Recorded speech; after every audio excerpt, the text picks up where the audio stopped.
We are excited to kick off our panel on robotics. The panel will be moderated by Ben Gibbs, CEO of Ready Robotics.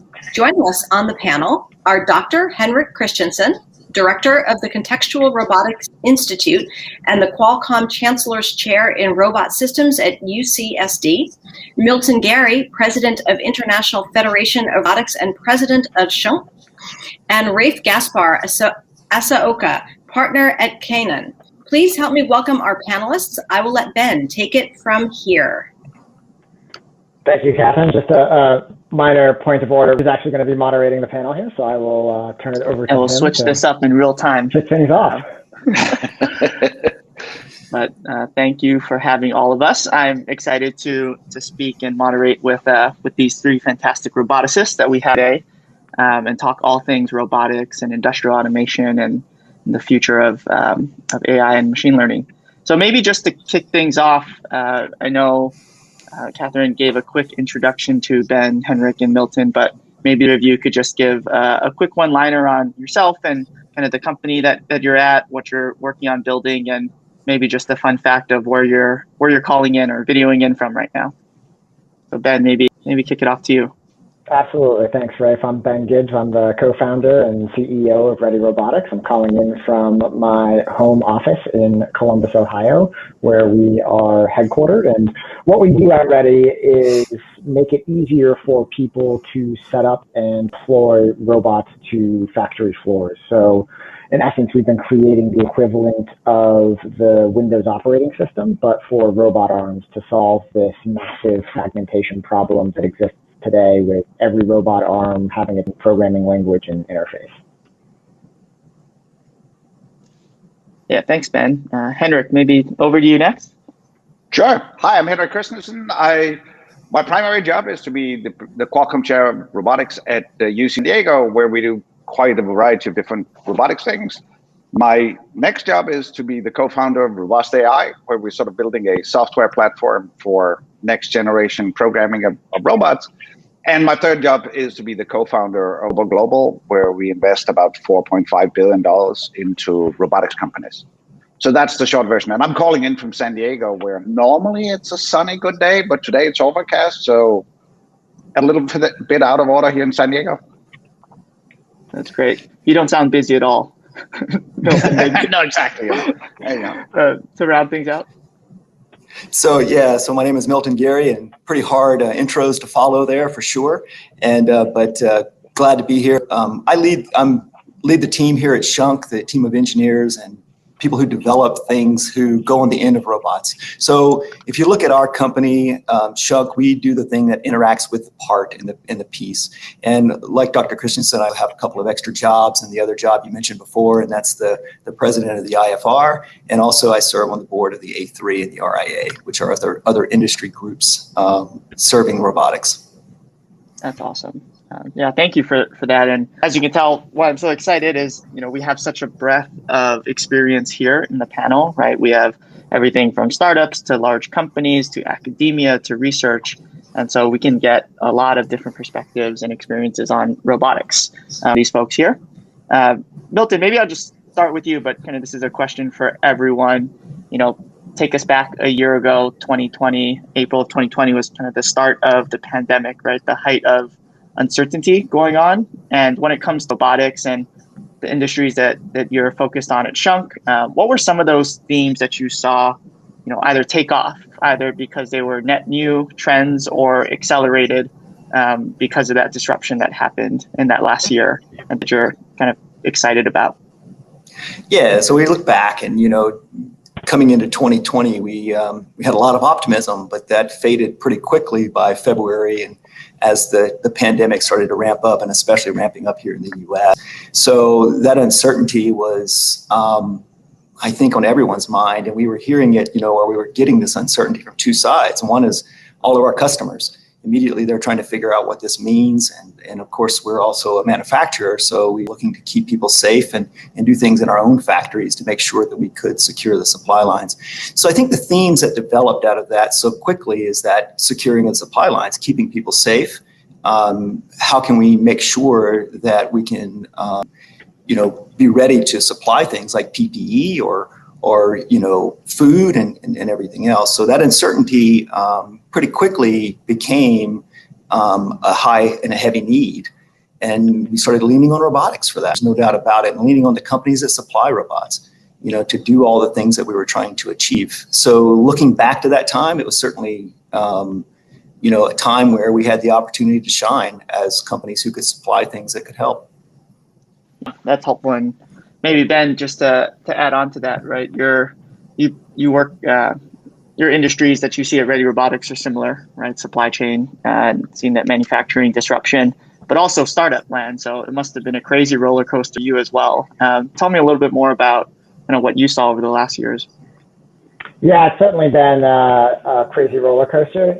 I will echo what Milton said. There was certainly a lot of disruption and a refocusing on supply chain resilience and this idea of trying to basically insulate supply chains from these type of massive shocks. And as people got over that initial shock of the shutdown and started to look around and figure out how to adapt to it, they naturally arrived at the idea of more robots. And robots are not always the easiest to deploy. And in fact, many in the industry struggle with the programming and finding the robotics engineers necessary to do this. And because of that skills gap, even though there's a tremendous hunger for robots, a lot of factories were initially leery about trying to deploy these things. But as COVID continued to play out, they realized that it was an absolute necessity. And I think that's been a major shift that we've seen overall, is that robotics have gone from being a nice to have to a requirement for a lot of these companies to just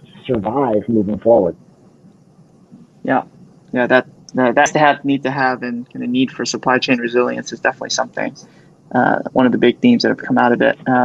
Henrik, just anything to add on that front as well from what you've seen? Well, so I think part is, of course, we all knew that logistics was growing sort of 40% a year or something like that. Yeah. The last year it's grown 110%. So the fact that we've sort of seen this has made it really hard to figure out. And at the same time, all the other sort of e-commerce companies and things like that suddenly realized, we're not going to give this away to Amazon for free. We are actually going to compete for it. So suddenly you saw all these other companies. So we've seen this enormous diversification in doing this anywhere from last mile to e-commerce fulfillment to all of this, which opens up a lot of really interesting opportunities. So I think we've seen a tremendous uptake in robotics, more than I thought. I actually thought it would sort of slow down more in 2020 than we've seen. And then at the time, given this, we suddenly need better vision, better programming, smaller series. And in many cases, we moved the supply chains closer to home. It used to be we could do it all over. Suddenly, given the world economics and all of this, we're trying to do more in the US. And that so I thought it would have been much worse than it's been. And at the same time, we've seen new applications that were sort of slow, like laboratory automation. And at UCSD, we do more than 40,000 tests every day for COVID. So just to give you a sense, so this is where, and before we did this manually, and then, somebody came and said, we can't do 40,000. What do we do? Well, we automate. So I think it's opened up opportunities that were hard to do before. We matured them because we suddenly got this opportunity. So overall, it's not been as bad as I thought it would be. Yeah, definitely. I think we as consumers see I think what you touched interesting, because we as consumers see the effect maybe from the e-commerce angle. Like all of us started ordering more on Amazon. We started ordering our groceries online just out of necessity, right? But that has upstream effects to everything from supply chain logistics of how you distribute it, and then all the way down to what a couple of you folks on here in terms of manufacturing those goods in the first place, right? And that entire chain has been disrupted and forced to automate and change. And that's a big place where robotics plays such a large role. One thing that you talked about, Henrik, that I'd love Ben to kind of comment on and respond to is the sort of as the need for robotics grows, things like programming and on the software side are definitely one of the bottlenecks still. Ben, talk a little bit more about what you're seeing there and how you think Ready Robotics is kind of playing a role. Yeah, so traditionally when you would deploy a robot system, you would go and find a systems integrator, you would go through a design process, and then that integrator would come on site, install the system, set it up for you, and basically hit the start button. And that became impossible in the COVID situation. A lot of these facilities could not bring in outside contractors, and at the same time, they still needed the ability to deploy robots. And so what we've done at Ready is create this app on top of our platform, and the app is called Task Canvas. It's essentially a no-code programming interface that, if we're creating the equivalent of Windows, Task Canvas is like the equivalent of Excel to us, right? So you can do all sorts of very powerful things in it, but the learning curve is not steep. So we've been able to take people that have no background in robot programming and enable them to program out robot systems for a wide variety of tasks with relatively little training. Much in the same way that today someone can pop open a laptop and pull up Excel or Google Sheets and use it in a very productive manner without needing a PhD in computer science. I like to kid some of the PhDs in my company that, when we are successful with what we're doing, we will have made those PhD roboticists a little bit more obsolete. Not completely obsolete, Henrik, don't worry, but it's about growing the size of the pie and really enabling, guys like me that I have a BA in economics. You tell me to program a robot the traditional way, I can't do it. But using a no-code interface, I can do it very easily without a tremendous amount of training. And that is something that I think is going to become only more critical if we want to scale up the number of robots deployed across the world.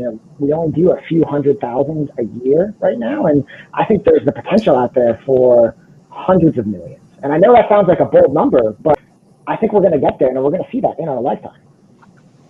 And I love that bold claim, because I fundamentally fully believe, and I fully believe it as well. Milton, from the Schunk side, you hear stuff like that from Ben on making everybody a robotic programmer, right? Increasing the size of the pie, opening up applications. What does that mean for you at Schunk, and how do you see the world kind of playing out there? Well, there was a couple things too to pick up along the way. Is that where Ben started was really awesome. He was talking about this acceleration, and then Henrik took that on, all the other things that accelerated through the pandemic. But if we look before the pandemic, the automation industry was really vibrant. We had an all-time record year in 2018, and where a little bit more than 420,000 robots were put into operation, and that's not including the mobile robots and platforms and things, just the industrial arms and collective arms. But then in 19, it softened a little bit, not very much, but still after 19, we reached 2.7 million robots operating in the world. So we came off of a pretty high point, and now we're just accelerating. And what he went into is this: what will accelerate it even further? The good thing is, it was a vibrant industry, so Ready Robotics was already in business for several years, and they were able to accept this acceleration. And same with Schunk, and I think the same with many of the academic things that are going on. So the industry is ripe and ready, in order to accept something like an acceleration of the pandemic, where we put up even a brighter light over something that there was a pretty bright light on already. So for Schunk, for us, we saw much of the same thing. But I want to go back to what Ben said, because I think, they talk about the ease of putting this robot into operation. It goes so much deeper. What their software is doing is also an ecosystem in order to take components like Schunk and not have to program the interfaces, not have to program the way that they interact inside of this system that's going to run. So it goes, move the robot, that's much easier to do, but also get all those real devices like a Schunk device up and running much more quickly and much more seamlessly, and get to exactly what we all want to do, the task that the robot should complete. Yeah, and sorry. I was just going to chime in real quick. I think really the whole ecosystem angle is a critical one, right? It's all about it takes a village to create the know-how and the skills necessary for this to succeed, and that's one of the reasons we've partnered with Milton's company on this stuff. In fact, an online repository of educational materials and short little courses. And I can tell you the most popular course on there is actually one that Schunk put together on best practices for designing grippers for the end of the arm, and how you select the right materials and the shapes and things like that. Because you can make moving the robot as easy as you want. If you can't actually successfully pick up a part, it doesn't matter. And being able to impart that type of knowledge in a very clear and effective manner is tremendously valuable, and something Schunk does very, very well. Thank you. So let me just chime in. So when we're talking about this, one of the, and we were talking about before, we're seeing this tremendous growth in logistics. The average time of employment of a person in a distribution center is somewhere around 3.5 months.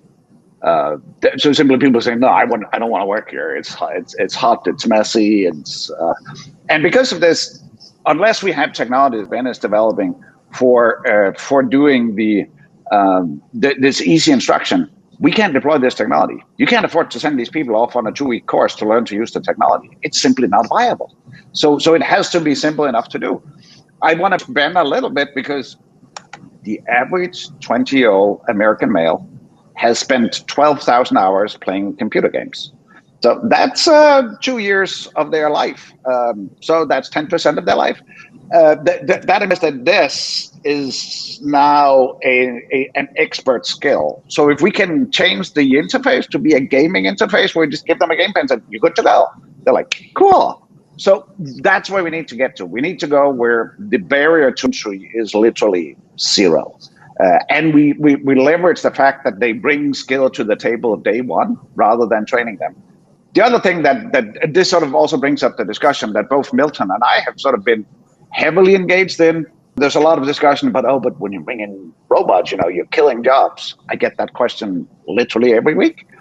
And it's just it's a cool perception. I don't know if it was Hollywood or whoever created it, but if you actually go and look at the numbers, there's a 1-to-1 correlation between investment in robotics and creation of jobs. So I have this very nice curve. We're not using slides today. That sort of shows as we put in more and more robots into the industry, we also create more and more jobs. So it's very important to realize as we do this, we are empowering people to do more, and we need to grow the economy to be successful in the long term.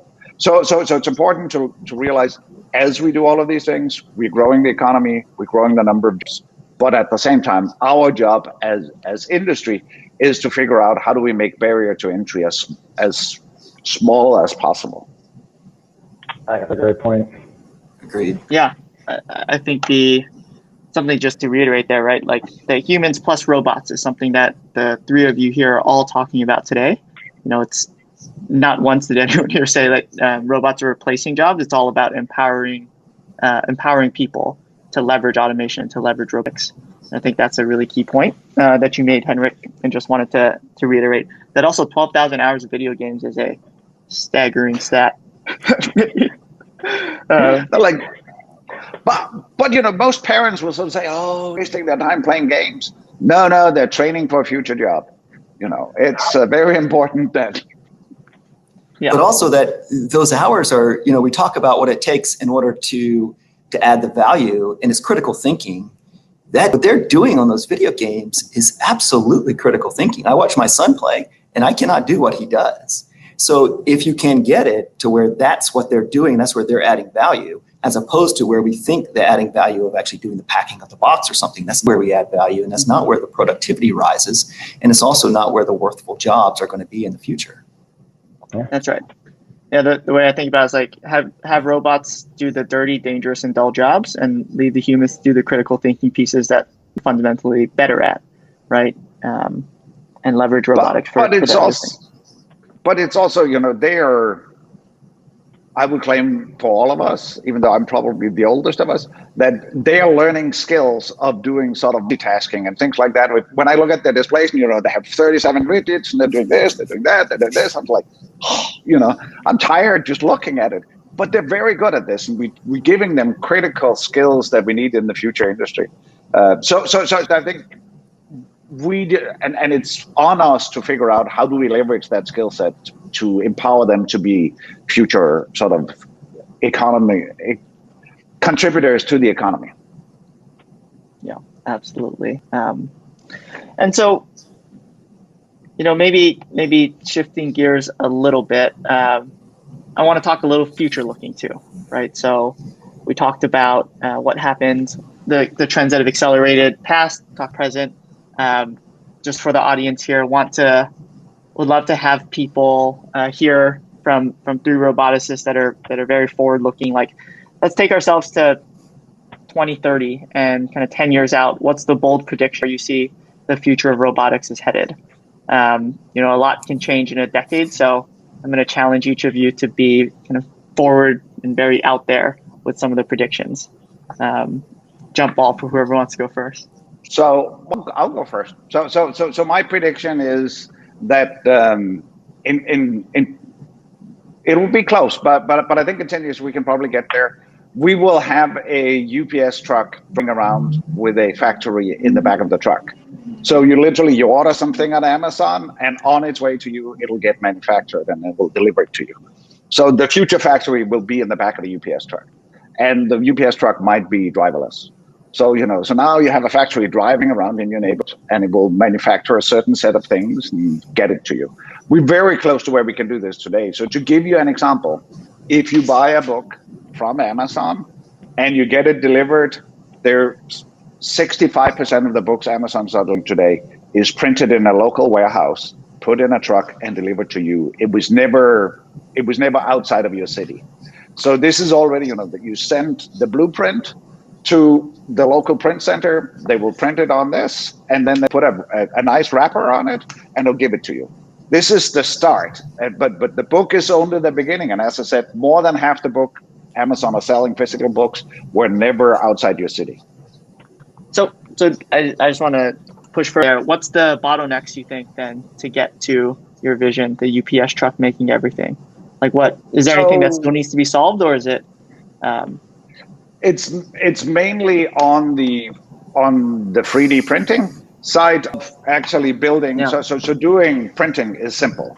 Doing multi-material sort of integration where we could do electronics, cabling, glass, all of this, we still need to see sort of significant progress on materials quality, and then we need to speed it up. And then the other, actually a hard problem is the last 10 feet from the truck to your front porch, because you have dog fences, you have all of these things that sort of makes life a little bit complicated. So there's still the stuff that Milton is doing with arms and things that we need, and at the same time we need sort of Ben's interface so that I can just press my button on Walmart or wherever, and then it's on its way. Great. Ben, maybe I'll go to you. No, you wanna go next?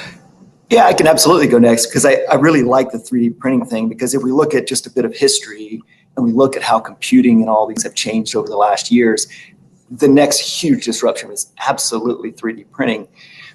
Pulling it maybe a little closer into robotics, we also are going to have many disruptions.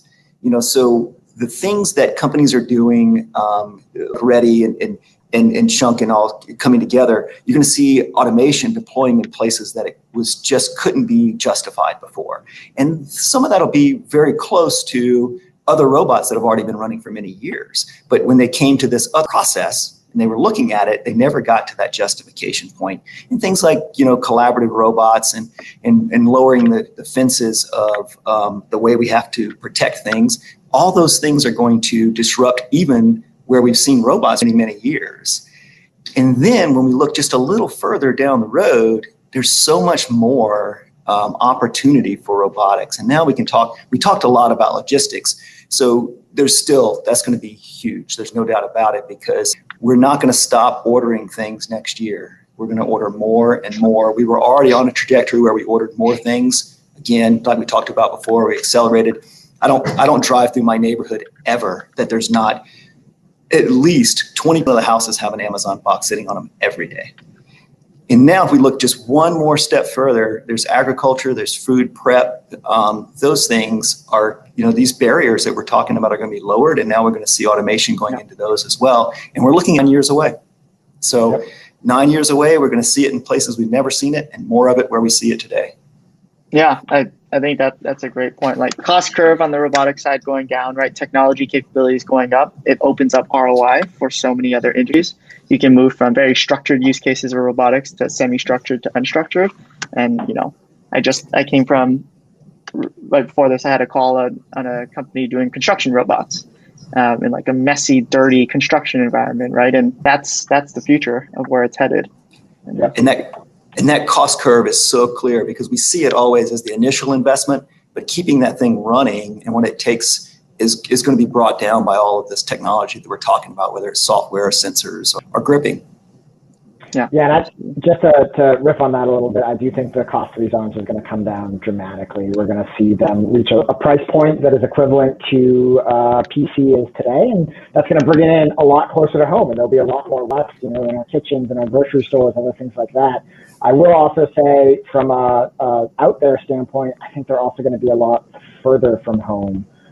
I think we're going to see them a lot more in space. There's a lot of interesting things that you can make in microgravity environments that you don't want humans in all of the time.